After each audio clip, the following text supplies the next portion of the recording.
The Jamison family disappearance.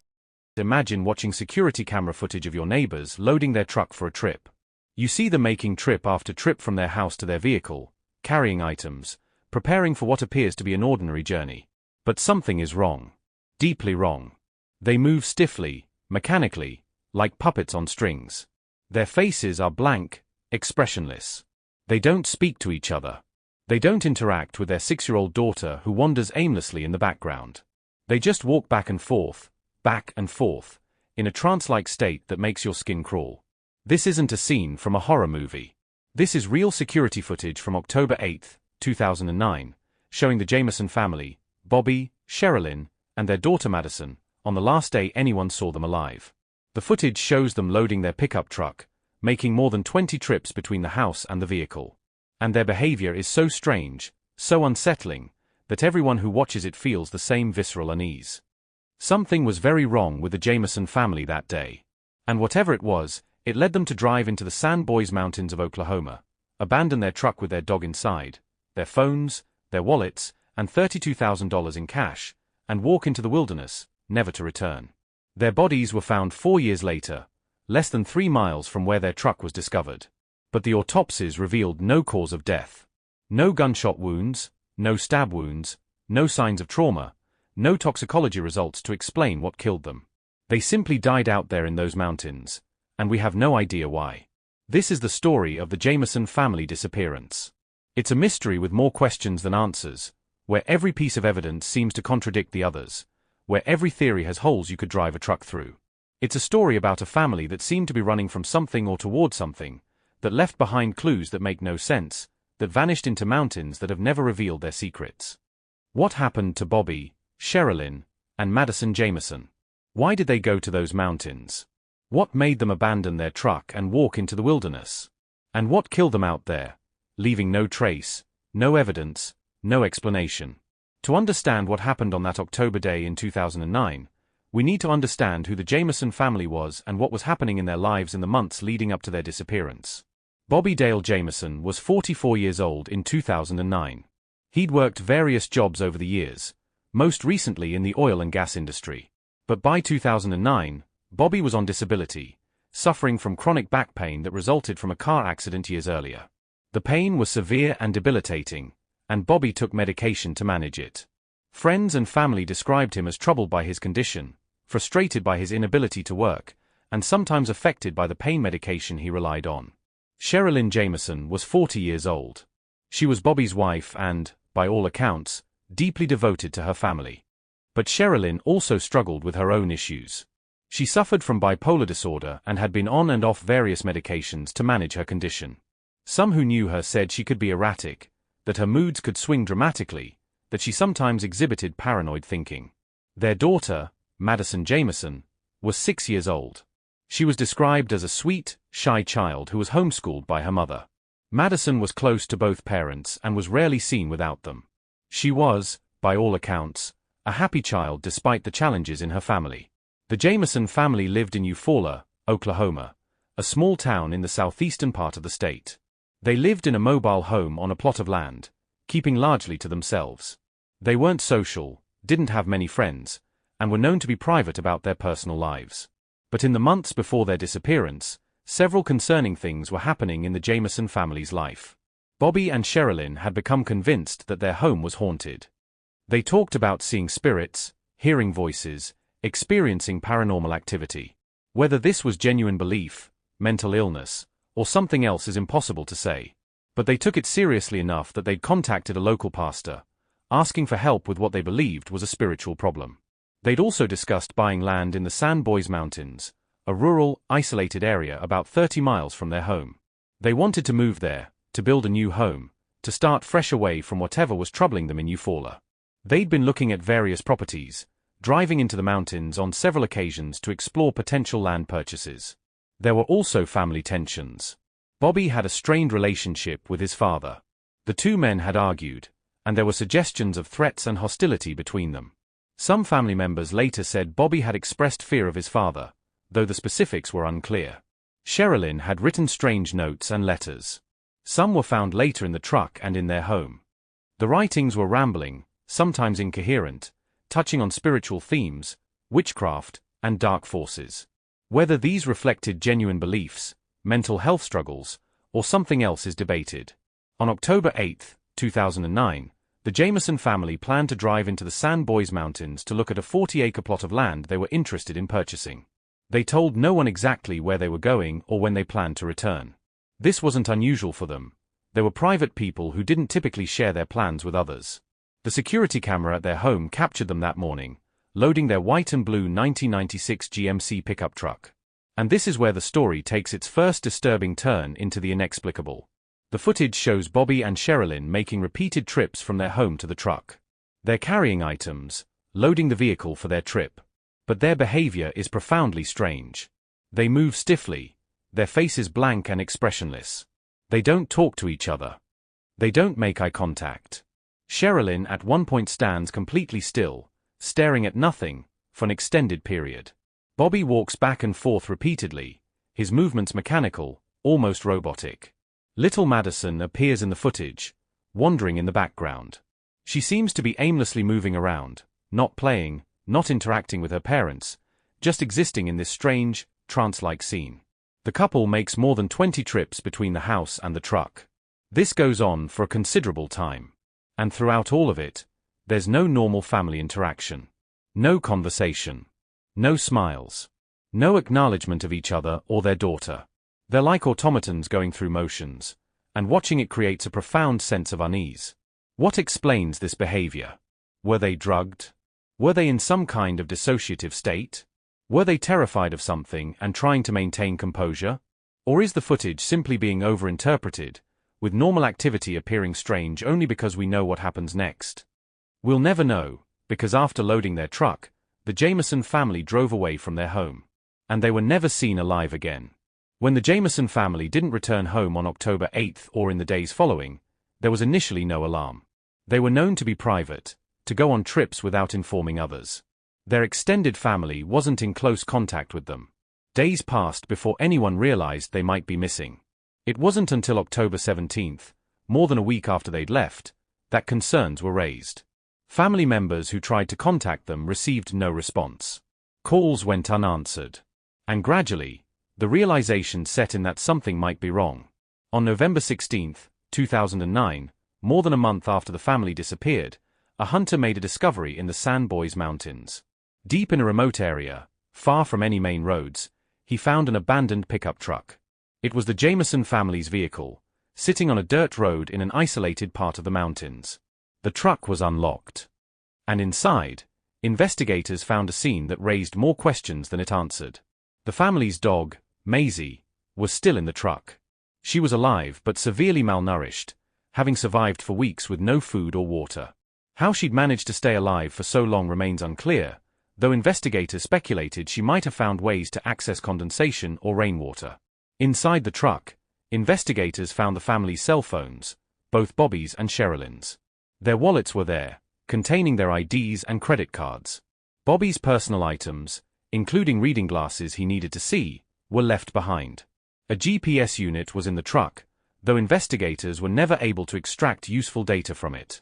Most bizarrely, investigators found approximately $32,000 in cash. The money was in a bank bag, partially hidden under the driver's seat. It was a massive amount of cash for a family on disability to be carrying. Where had it come from? Why did they have it? And why did they leave it behind? The truck itself showed no signs of struggle. Nothing appeared broken or disturbed. The keys were missing, never to be found. But otherwise, it looked as if the family had simply parked, left their belongings, and walked away. But walked away to where? And why? Investigators immediately launched a search of the surrounding area. This was rugged terrain, heavily forested, with steep hills and deep valleys. The San Bois Mountains aren't particularly high, but they're densely wooded and easy to get lost in. Search teams combed the area around the truck. They used tracking dogs, helicopters, ground searchers on foot. They searched for days, expanding the radius, looking for any sign of the Jamison family. They found nothing. No clothing, no footprints, no evidence of where the family had gone. It was as if they'd vanished into thin air. The search was eventually suspended with no results. The case became a missing persons investigation. Detectives interviewed family members, friends, anyone who'd had contact with the Jamisons. They examined the family's background, their finances, their relationships. They looked for enemies, for threats, for any indication of why they might have disappeared. Several troubling details emerged. Bobby's father was interviewed and cleared, though the strained relationship was noted. Sherilyn's mental health history was examined. The strange writings found in the truck and at their home were analyzed. One note, found in the truck, was particularly disturbing. It was a list of what appeared to be grievances or concerns. Among the items listed were references to witches, to spiritual warfare, to dark forces. The handwriting was Sherilyn's. What did it mean? Was it evidence of mental illness? Genuine supernatural beliefs? Or something else entirely? Months passed with no breaks in the case. The Jamison family remained missing, their truck sitting in evidence, their home empty. The $32,000 in cash remained unexplained. The security footage continued to disturb anyone who watched it. Then, in November 2013, almost exactly 4 years after the family disappeared, hunters made a grim discovery. In a remote area of the San Bois Mountains, less than 3 miles from where the truck had been found, hunters came across bones. Human bones. They were lying in a wooded area, partially scattered by animals and weather. Investigators were called. The remains were carefully collected and transported for analysis. And eventually, through dental records and other forensic identification methods, the bones were confirmed to belong to Bobby, Sherilyn, and Madison Jamison. The family had been found. But the discovery raised more questions than it answered. The bodies were relatively close to the truck, close enough that search teams should have found them in the initial searches. Yet they'd remained hidden for 4 years. How? The positioning of the remains was strange. The bodies were found lying face down in a wooded area. They were close together, suggesting they'd all died in approximately the same location at approximately the same time. There was no evidence of them being dragged or moved post-mortem. Autopsies were performed, and investigators hoped for answers. What they got instead was more mystery. The remains were skeletal, which made determining cause of death extremely difficult. But what the forensic pathologists could say was perhaps more disturbing than any specific finding. There were no gunshot wounds to the bones. No blade marks. No signs of blunt force trauma to the skull or other bones. No evidence of any violent cause of death that would leave marks on skeletal remains. Toxicology was impossible given the state of decomposition. Any poisons, drugs, or other substances that might have been in their systems were long gone, degraded by 4 years of exposure to the elements. The official cause of death for all 3 Jamisons was listed as undetermined. After 4 years of waiting, after all the searches and investigations and theories, the answer to how they died remained unknown. The Jamison family disappearance has spawned numerous theories over the years. Each attempts to explain the bizarre circumstances, the strange evidence, the inexplicable behavior. But none fully account for all the facts. Let's examine each theory and its strengths and weaknesses. Theory 1. Murder. The most straightforward explanation is that the Jamisons were murdered by someone else, either someone they knew or a random encounter in the mountains. Supporting evidence. The family had strained relationships, particularly Bobby with his father. The remote location where they were found would be perfect for disposing of bodies. The fact that they left their truck and walked away could mean they were being forced at gunpoint. The presence of $32,000 in cash could have been a motive. Perhaps they were meeting someone to buy land or drugs, and the transaction went wrong.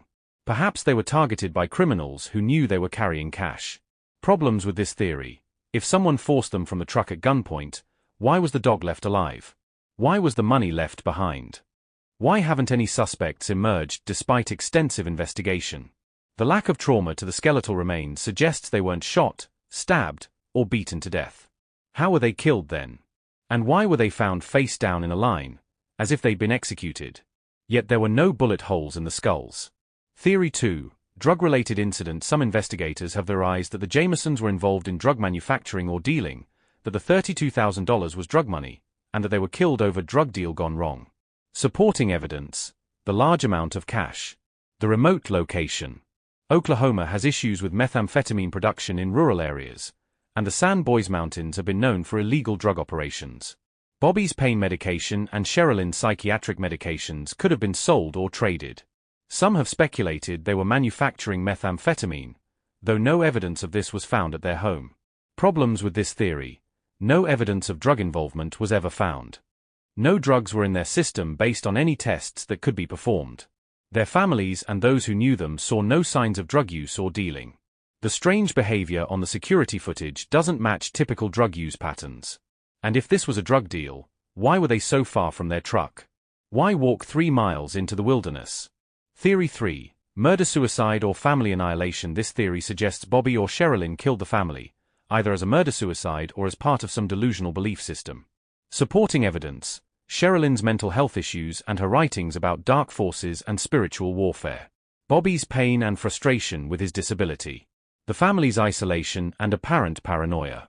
Some have suggested they might have been part of a cult or developed their own delusional belief system that led them to take their own lives in the mountains. Problems with this theory. How did they die? If it was murder-suicide, what was the method? No weapons were found with the bodies. No evidence of poison could be detected. Would parents really kill their 6-year-old daughter and themselves in this manner? And why leave the dog alive and the money behind? The positioning of the bodies, face down in a line, doesn't match typical murder-suicide patterns. Theory 4. The paranormal cult theory. Given the family's beliefs about their home being haunted and Sherilyn's writings about witchcraft and dark forces, some have theorized they were involved in occult activities or were fleeing from or seeking something supernatural. Supporting evidence. The family's documented beliefs in spirits and hauntings. The strange writings found in the truck. The trance-like behavior on the security footage. Local legends about the San Boys Mountains being connected to various supernatural occurrences. Some have suggested the family was trying to perform a ritual or was lured to the mountains by cult members. The remote location, the abandonment of worldly goods, and the strange circumstances all fuel these theories. Problems with this theory. There's no evidence of any cult operating in the area. The supernatural doesn't explain the physical evidence. And while the family may have had unusual beliefs, there's a significant leap from believing your house is haunted to dying mysteriously in the mountains. Theory 5. Accidental death. Environmental factors. This theory proposes the family got lost, injured, or otherwise died from natural accidental causes. Supporting evidence. The mountains can be disorienting. If they left the truck to explore or look at land and got lost, they could have wandered until they died from exposure, dehydration, or exhaustion. The lack of trauma to the bones would be consistent with death from exposure or dehydration. Oklahoma can have sudden weather changes, and if they were caught in cold rain or unexpected conditions, hypothermia could have killed them. Problems with this theory. Why would experienced adults get so lost they couldn't find their way back to their truck less than 3 miles away? Why leave their phones and GPS behind if they were just going for a short walk? The $32,000 left behind doesn't fit this theory. Neither does the strange behavior before leaving home. And why were the bodies positioned face down in a line? Theory 6. Witness protection or intentional disappearance. A less common theory suggests the family wasn't actually dead, that the bodies found weren't really theirs, or that they staged their disappearance for unknown reasons. Supporting evidence. The $32,000 could have been for starting a new life. The family was secretive and isolated. The bodies weren't found for 4 years and were skeletal when discovered. Problems with this theory. The dental records matched. Multiple family members identified personal items. There's no evidence the family had any reason to disappear or any connections that would allow them to enter witness protection. Why would they leave their beloved dog to potentially die in the truck? And if they wanted to disappear, there are far less cruel and complicated ways to do it. Theory 7. The combination theory. The most recent thinking among some investigators and analysts is that no single theory explains everything, but perhaps a combination of factors led to the tragedy. Perhaps the family, already struggling with mental health issues and paranoid thinking, went to the mountains looking for land. Perhaps they ingested something accidentally or intentionally, wild plants, contaminated water, or substances they believed had spiritual significance. Perhaps they experienced a shared psychotic episode, wandered from their truck in a confused state, and died from exposure or dehydration while in that altered mental state. This would explain the lack of trauma, the strange pre-disappearance behavior, and the relatively short distance from the truck where they were found. 14 years have passed since the Jamison family drove into the San Boys Mountains and never returned. Despite extensive investigation, despite the discovery of their remains, despite thousands of hours of analysis and theorizing, we're no closer to definitively answering what happened to them. The security footage, the disturbing security camera footage, remains one of the most haunting pieces of evidence. Every theory must account for their bizarre behavior that morning. Were they already under the influence of something? Were they in the grip of a shared delusion? Were they terrified and trying to appear normal? The footage shows people who are not okay. Something was profoundly wrong with Bobby and Sherilyn Jamison that morning. Whether it was mental illness, drugs, fear, or something else, they were not in a normal state of mind. And this raises a critical question. Should they have been allowed to take 6-year-old Madison into the mountains that day? Did they know something bad was about to happen? Or did whatever befell them occur unexpectedly after they arrived? The money, $32,000, is not pocket change. For a family on disability, it represents a significant sum. Where did it come from? Bank records showed no recent large withdrawal that would account for it. Bobby's disability payments weren't enough to accumulate that kind of savings. Was it saved over time? Was it for the land purchase? Was it connected to illegal activity? The money was left in the truck, suggesting it wasn't the motive for murder. But its presence adds another layer of mystery to an already incomprehensible case. The missing keys, the truck keys, were never found. This small detail has bothered investigators because it suggests intentionality.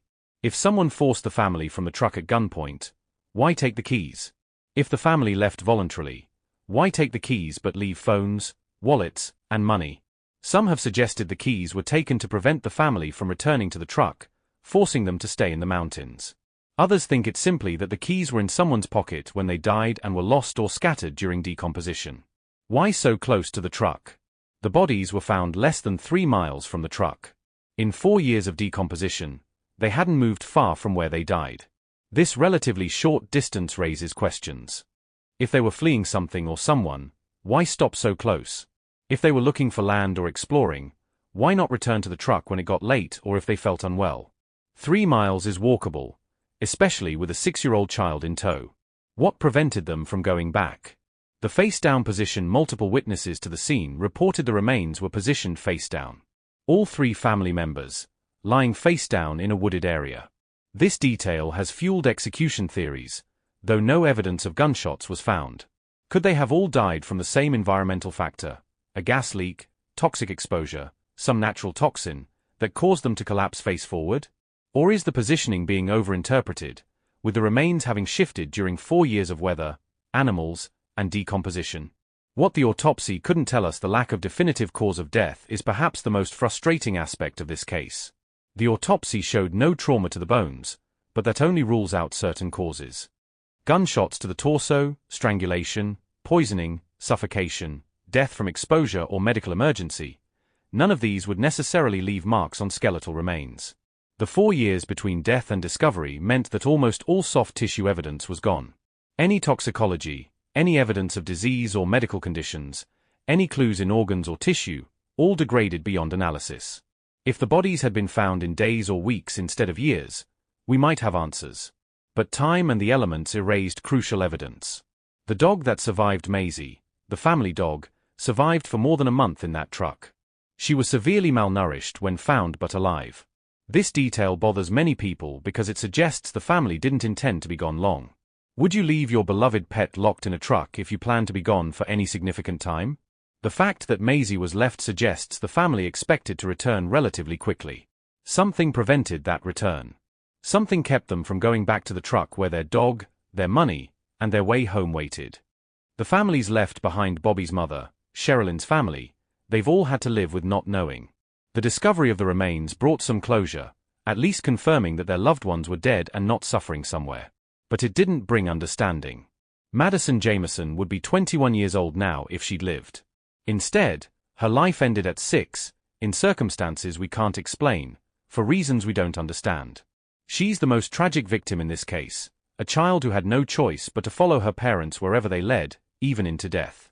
Modern investigations, the case is officially closed, with the deaths listed as undetermined.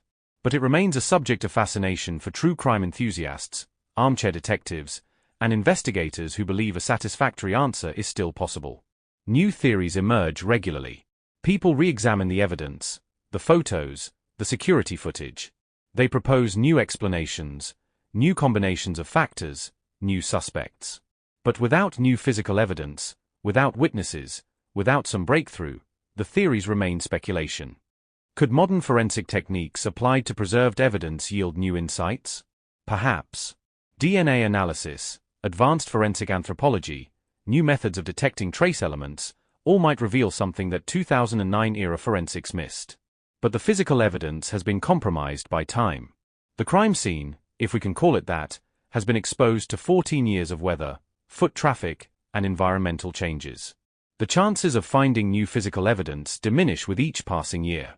Conclusion: the Jamison family disappearance stands as one of the most perplexing missing persons cases of the modern era. It has everything: strange behavior, unexplained evidence, multiple plausible theories, and a complete lack of resolution. Bobby, Sherilyn, and Madison Jamison drove into the San Bois Mountains on October 8, 2009. They left behind their truck, their dog, their money, and their normal lives. They walked into the wilderness and died there, and we don't know why. Were they fleeing something? Seeking something? Lost in delusion? Victims of foul play? The evidence supports multiple theories, and none exclusively. The security footage shows us a family in crisis, people who are not in their right minds. The abandoned truck shows us they left in a hurry or under compulsion. The $32,000 shows us they had resources but chose not to use them. The positioning of their bodies shows us they died together, in a place they shouldn't have been able to reach without choosing to go there. Every piece of evidence is a puzzle piece, but we don't have the box showing us what the final picture should look like. We're trying to assemble a puzzle without knowing if we have all the pieces or what image they're supposed to form. Perhaps one day, someone will come forward with information. Perhaps a deathbed confession will reveal the truth. Perhaps new evidence will emerge that finally explains what happened in those mountains. Or perhaps the San Bois Mountains will keep their secret forever, and the Jamison family will remain one of those mysteries that defies explanation, that resists all our attempts to understand it, that reminds us that sometimes terrible things happen without reason or resolution. The mountains are still there. The road where the truck was found is still accessible. And somewhere in those woods, in that place where the Jamisons died, the truth remains hidden, waiting for someone to finally piece it together. Until then, we're left with questions. Why did they go? What happened when they got there? And what killed them in those mountains, leaving 3 bodies face down in the wilderness and no answers for anyone left behind?